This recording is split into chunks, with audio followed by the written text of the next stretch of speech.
Hai teman-teman, jumpa lagi dengan saya di channel Arjuna Gosong. Bagaimana kabarnya teman-teman? Semoga sehat selalu ya. Amin. Oke teman-teman, di pagi hari yang cerah ini kita akan belajar tentang lagi-lagi ikan lele ya. Lagi-lagi ikan lele lagi. Ikan lele budidaya.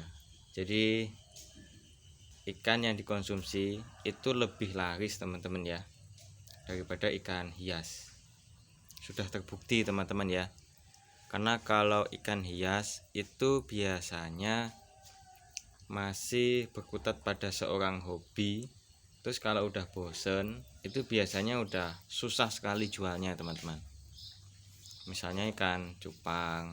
Nah kayak gitu teman-teman ya. Ini teman-teman saya yang di Blitar itu agak kesulitan teman-teman menjualnya.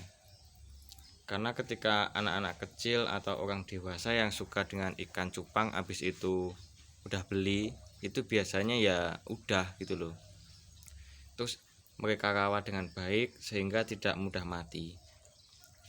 Tapi kalau ikan yang untuk dikonsumsi itu tetap eksis karena ya ketika dibeli untuk dimakan. Jadi keuntungannya langsung habis gitu teman-teman ya. Tapi balik lagi, kalau besok orangnya nggak mau beli ikan lele, ya penjualannya agak menurun lagi. Terus gimana caranya tuh ya biar ikan lelenya itu lebih laris lagi, yaitu dengan memberikan pakan yang higienis teman-teman ya, menggunakan pakan pabrikan teman-teman. Jadi terlihat lebih bersih sehingga konsumen tuh tidak jorok. Kalau ingin memberikan pakan tambahan itu lebih baik dedaunan teman-teman ya, gitu. Lebih baik loh ya, maksudnya lebih baik, bukan berarti yang lainnya daun tidak boleh. Untuk menjaga image ikan lele teman-teman. Seperti ini teman-teman ya, saya menggunakan eceng gondok. Nah ini tujuannya untuk pertama ya, mengurangi kadar nitratnya teman-teman. Nitratnya biar jadi tubuhnya si eceng gondok.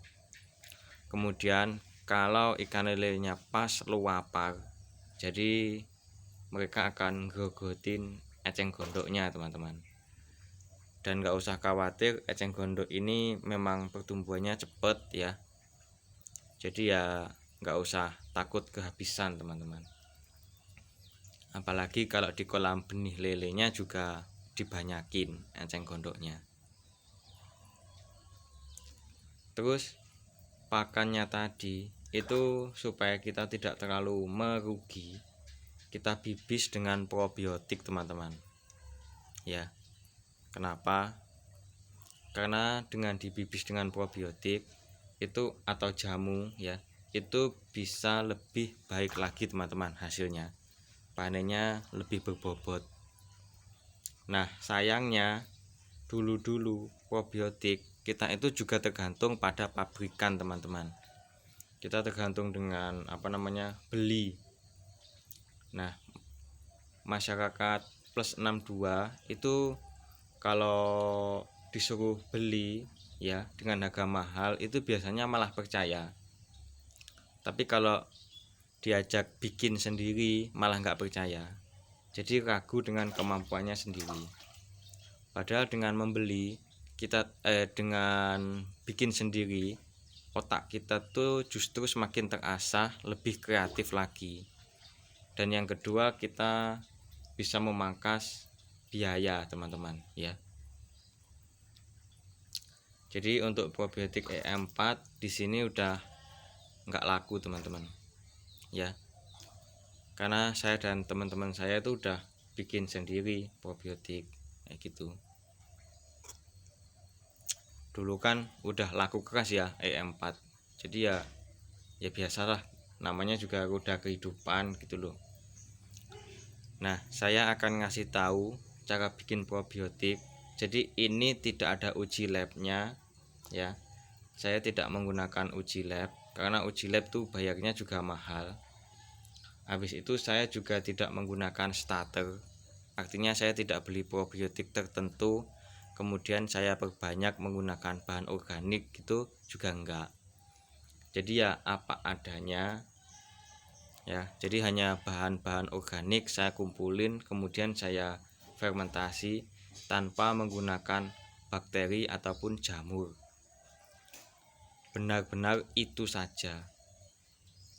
Nah, kalau ada yang bilang nanti menjadi bakteri patogen atau apa dan sebagainya, tidak.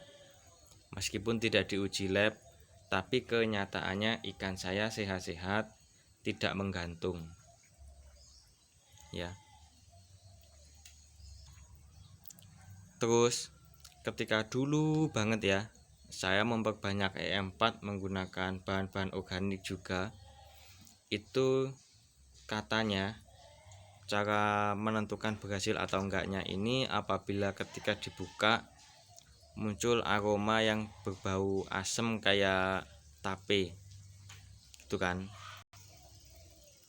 Nah, ketika ini saya mengumpulkan ya buah-buahan busuk sama air hujan beras, ini baunya juga asam teman-teman. Wes aromanya sama persis.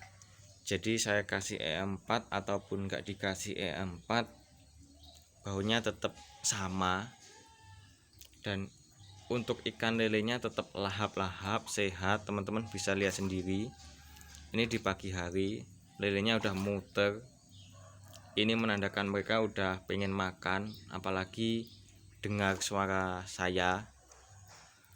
Jadi untuk teman-teman ketahui bersama kalau ikan itu juga seperti kucing ya.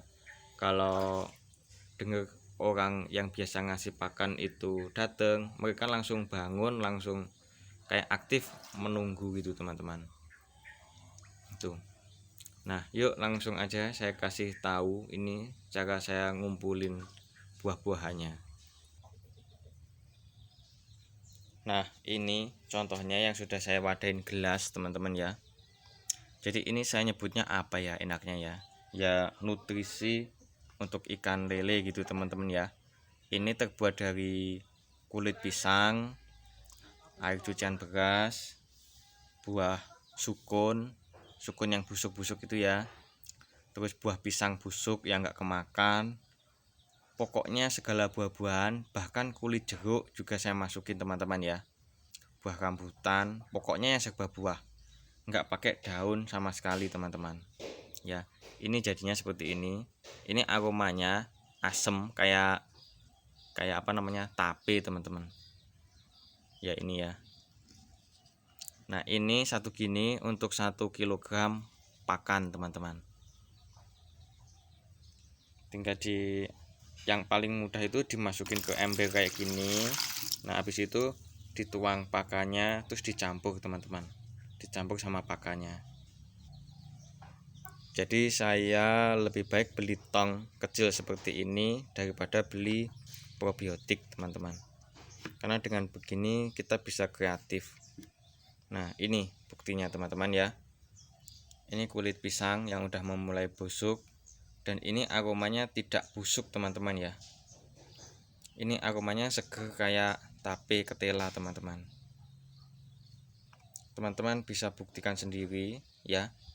Yang terpenting adalah tempatnya harus benar-benar rapet teman-teman.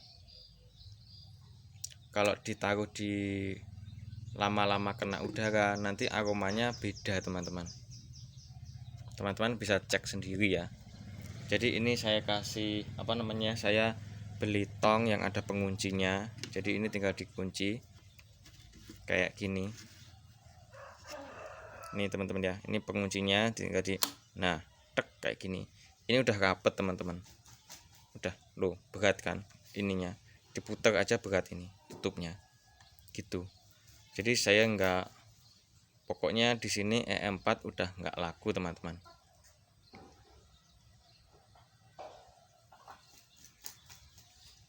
Jadi ini saya sebut probiotik mandiri teman-teman ya gitu. Terus ini ya, ya tinggal kita kasih pakan ya, kita ambilin dulu ya. Nah, ini sudah saya campur ya teman-teman ya, 2 kg pelet. Ini enggak saya perlihatkan tadi, soalnya saya susah kalau nyampur ininya pakannya sambil pegang HP, karena saya kalau nyampur itu ini bukan pakai tangan gini teman-teman ya, jadi langsung saya gerakin. Jadi ini tangan kiri di sini, tangan kanan di sini, terus kayak dikocok gitu teman-teman ya, dikocok pelan-pelan gitu. Nah, ini tinggal ditunggu sekitar 5 menit sampai meresap semua, dan ikan lele pakannya ini menjadi lebih mengembang seperti itu teman-teman. Nah, tujuannya kalau sampai mengembang itu tuh nanti ikan lele tidak sakit teman-teman perutnya. Karena kalau nggak sampai mengembang, maka ikan lele ini kan akan banyak ya memakannya. Dalam kondisi kering, ikan lele itu banyak yang makan. Di dalam perutnya itu berisi butiran pelet banyak. Nah, setelah itu butiran pelet tersebut akan mengembang di dalam perut ikan lele. Nah, kalau gitu perutnya akan menjadi lebih sesek, dan nanti ikan lelenya menjadi sakit teman-teman. Terus beberapa butir pelet itu akan dimuntahkan teman-teman. Jadi rugi teman-teman ya. Kerugian kita tuh banyak. Ikan lelenya sakit ya, terus peletnya dimuntahin, jadi kita sama membuang pelet, terus airnya mudah berbau busuk sehingga kita harus ganti air, jadi kerugiannya banyak. Lebih baik kita bibis menggunakan probiotik mandiri. Kita coba teman-teman ya. Ini udah mulai mengembang dikit aja dulu. Kalau teman-teman pengen lihat reaksinya, meskipun menggunakan buah-buahan busuk seperti ini teman-teman ya.